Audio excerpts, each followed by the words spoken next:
Dito po tayo maglalagay ng mga idol, dito po ng switch para sa ilaw. Yan, dito banda. Tapos yun naman po yung sa outlet natin. Ito naman po. Yan, bali dito po yan banda. Maglalagay tayo mga idol.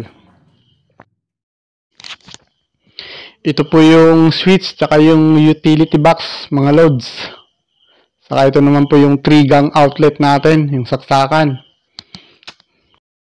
Bali, una po natin gagawin mga idol, magpuputol tayo ng metal stud, bali dalawa. Siyempre kung anong sukat nung paglalagyan natin, yun po, ganun po yung pagpuputulan natin.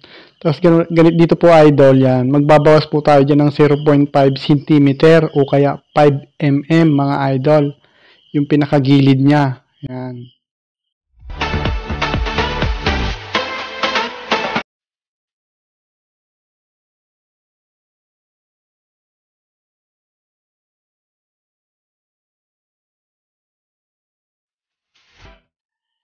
Dito mga idol, yan dito. Bali, may nakatupi kasi dyan ng metal stud. Pwedeng i-flat nyo po yan mga idol. Yan o, to. Yan, ipa-flat nyo yan. O kaya, dito na lang po kayo magbawas. Sa may pinutol natin na metal stud dyan, magbabawas kayo dyan sa gilid niya mga idol. Yan, ganyan po. Babawas lang po kayo kahit mga 5 mm.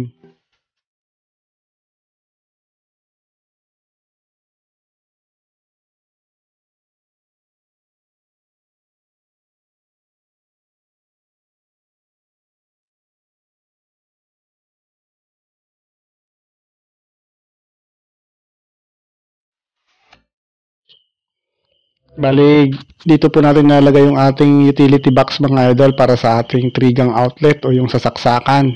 Ganyan po. Siyempre, re-rivets muna natin yung ating metal stud mga lodi.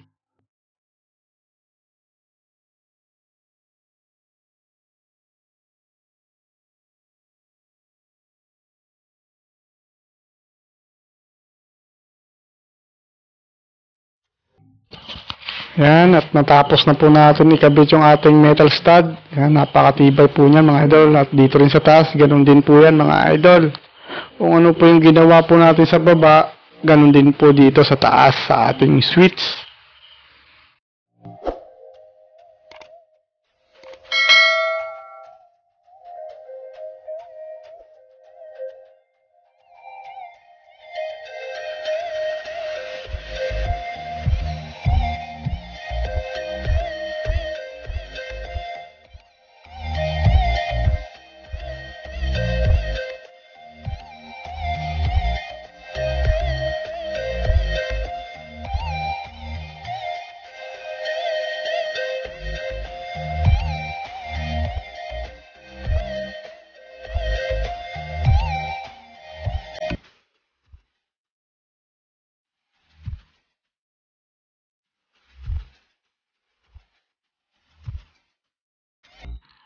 Dito po natin lalagay yung ating utility box, mga loads. Yan, bubutasan po muna natin ng dalawang butas. Yan po, yan. Para magsusukat tayo mga loads dito sa baba, mula sa flooring ng 33 cm para sa ating outlet. Yan, bali yung taas ng ating outlet, 33 cm.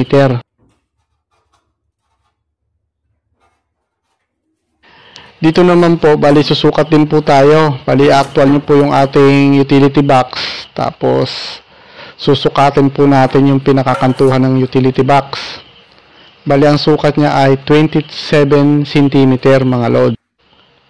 Kung ano po yung ginawa natin dito mga loads sa baba na pagsukat, ganun din po yung sukat na gagawin natin sa taas para sa ating switch ng ilaw. Ang sukat po kasi nung sa taas ay 143 cm, tapos yung dito banda sa gilid ay 14 cm mga idol. Tapos i-actual po natin yan dun sa ating pinaka hardiplex 33 cm tapos 27 cm. Ang mga loads, bali ito po yung para sa ating switch ng ilaw. Yan, 14 cm tapos 143 mula sa flooring. Tapos ito naman po yung sasaksakan, 27 cm tapos 33 cm mula sa flooring, yung atin namang saksakan. Tapos susukat po tayo mula doon sa dulo ng ating hardiplex ng 143 cm. Yan, mula sa ilalim. Tapos dito naman sa gilid, 14 cm mga loads.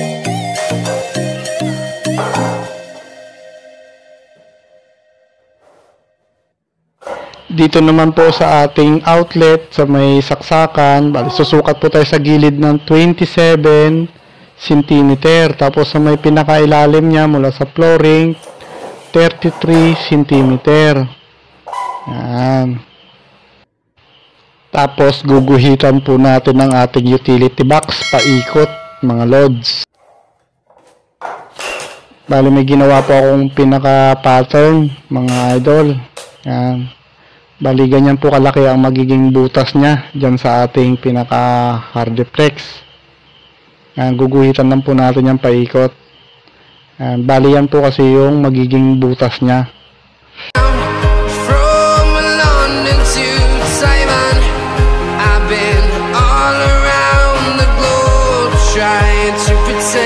Bali, dito naman mga loads, yan. Ang papadadaanan po ng grinder tungkol sa loob, yan. Wag dito sa labas. Bali dito po sa loob ang ating tabas mga loads kasi yung gitna po yung tatanggalin natin. Bali ganyan po dito sa loob yung tabas yan.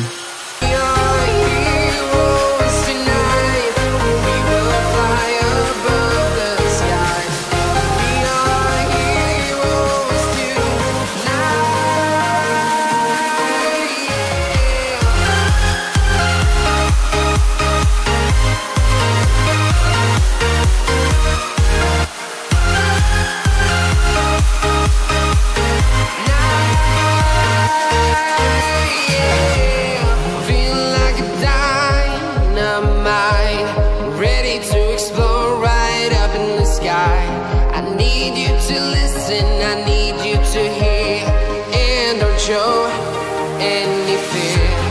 I've been flying from town to town, from London to Taiwan.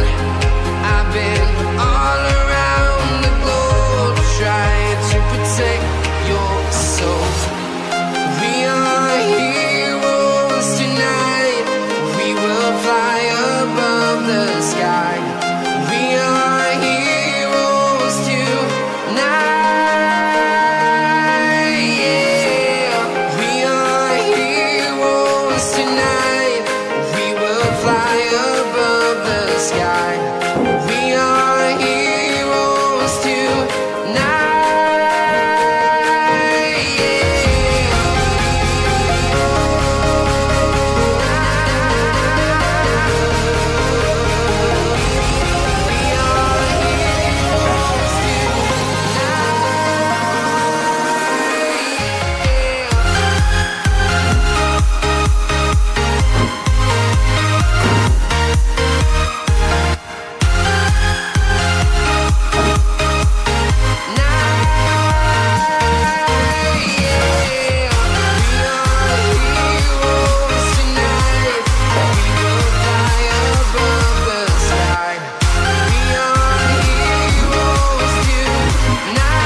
Town to town, from London to Taiwan.